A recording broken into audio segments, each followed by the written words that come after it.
Ryan, do you believe that not signing Jimmy Butler was a blessing in disguise for the Houston Rockets? Man, this is ridiculous. This was a team that needed something more. I'm talking about the Houston Rockets. So you telling me that not adding Jimmy Butler makes you a better organization? Listen, Chris Paul ain't getting younger. That hamstring ain't healed. He ain't the same. James Harden is about as dynamic a player as we've ever seen. But when he gets into the playoffs, I get people want to say he's not clutch. He hasn't done this. He hasn't done that. Well, guess what? He needs somebody to come out and help him. He needs help. When he moves the ball, when he's double teamed, there isn't the same second and third playmaker in the roster. And I know we can all point at Chris Paul, but like I said earlier, he's not the same Chris Paul. And I understand in soft locker rooms with sensitive players, Jimmy Butler may not fit. He may not match. But you're going to tell me that James Harden, Chris Paul, Clint Capella, P.J. Tucker are soft guys in the locker room, that he can't handle it? So I just think that Houston team would have been a perfect fit. If anything, Houston is the one hurting, and they didn't come up, and ain't no blessing in disguise. And right now, there's not much more they could have done to improve other than get Jimmy in the locker room. Have you been watching the Houston Rockets? Has he been watching? Yeah, I watched them. Did you see how they played last year? Yeah. ISO ball, which James Harden was great at it. He had 32 straight games of 30-plus points or more, and he got the Rockets into a position to compete as they always do year after year. But this was a blessing in disguise. You know why? Why? Because the first time James Harden up there, ISOing with that basketball, and Jimmy Butler sitting in the corner, waiting on a spot up three-pointer from James Harden, he's going to go nuts. And you know who he's going to go nuts on? He's going to go nuts on Mike D'Antoni. And that's something that they do not need, okay? So it was a blessing in disguise that he chose to go to the Miami Heat, because on the flip side of that, to get him, you was going to have to do a sign and trade. And doing that sign and trade, you were going to give up two guys that are integral to your team being successful going forward. And that's Eric Gordon and that's Clint Capella. And if you lose those two guys, okay, and you bring in Jimmy Butler, then you don't have that big that's rolling at the rim catching lobs. You don't have anybody defensively to shore up that defense on the back line. And then you lose what you've had to this point in that organization. Here's the reality, brother. Here's the reality. When you look at Jimmy Butler, he's a proven product, a proven scorer, a playmaker, not just that, a clutch player. He will hit big shot after big shot. And the one thing James is going to do is respect a guy like Jimmy Butler. So Jimmy has the basketball in his hands or he's on the wing. James is a willing passer. He got off the ball. Now, what you got, Rachel? Well, I was just going to say, so you think that James Harden's going to stop playing the way that he plays, stop playing his game. He's going to stop doing ISO ball just because Jimmy Butler's on the court and he's going to respect him. Because what I'm trying to figure out is, where does Jimmy Butler fit in that Houston Rockets offense? And that's what I'm saying. And it's nothing to do with Jimmy Butler or matching up with James Harden and Chris Paul. It has nothing to do with that. It's the system that's in place, okay? And they feel, down in Houston, Mike D'Antoni's system works, okay? So we saw Chris Paul ISOing. We saw James Harden ISOing.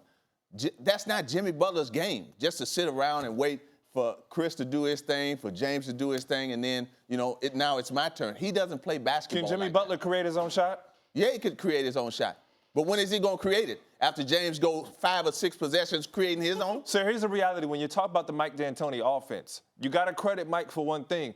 He's going to adapt and adjust to whatever players he had. He hasn't done that yet, though, Hold Ryan. on. When he had Steve Nash, what'd he do? They ran pick and roll. Okay. It was the strength, essentially, of Steve Nash. When he got to New York, he tried to run stuff through Amari. It just didn't work out in New York with Carmelo, okay? That didn't work out. Carmelo's an isolation basketball player. Right. What is the best thing that James Harden does? He plays one-on-one. Yeah. But if you actually if you watch James Harden, he's a very high cerebral basketball player. And if he sees a mismatch on the floor, he's going to run a two-man game. He's going to make the right pass and the right play at the right moments. Now, the problem that they really run into, we're not talking regular season. We're talking postseason, right?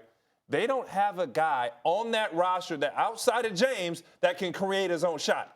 There's not one guy that can create his own shot. So if you're looking at a guy like Jimmy Butler, why would you not want another playmaker on your roster? Now the entire attention that James Harden gets can go towards Jimmy Butler, and now you got a two-headed attack. They didn't have that anymore with Chris Paul. Now, the team that took Golden State to 7 games, Chris Paul was hooping. He was beating his one-on-one matchups. He was playing extremely effective and efficiently on the offensive end of the floor. Now, once those legs went away, it was all predicated on James Harden. So you can't tell me that Jimmy Butler would not help in those situations. 2 years ago, the Houston Rockets were up on the Golden State Warriors in the Western Conference Finals. Yep.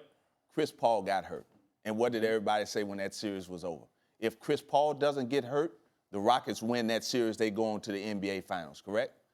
I didn't believe that. I never said that. I didn't believe it. Okay, well, everybody else outside of you believe it. All right. So this year, what was the saying going into the summer this year? Oh, James Harden, Chris Paul, it's a problem. We don't know if it's true or not. Chris Paul said it's not a problem or whatever going forward. So my thing is this. If you already have a problem with James Harden and Chris Paul on the way that they play, and you come in and you add a Jimmy Butler, that's what you call combustion. That's what you call what we watched last night, fireworks. They don't need that in Houston. We just sat on here yesterday, and we said, what was the biggest problem if we want to say there was a beef between Kevin Durant and Russell Westbrook? Perkins. What do these guys do? They compete on the basketball floor. So just because there's friction amongst teammates, not just great teammates with big expectations, you can't say that's a problem. When you hold your teammate accountable or you challenge another player on your roster, that's not always a bad thing. Now, the problem comes when you're challenging a guy or you're writing checks that you're not cashing. If you're a player that's not making things happen. And the last time I checked, when Jimmy Butler speaks, when he acts out, he shows out.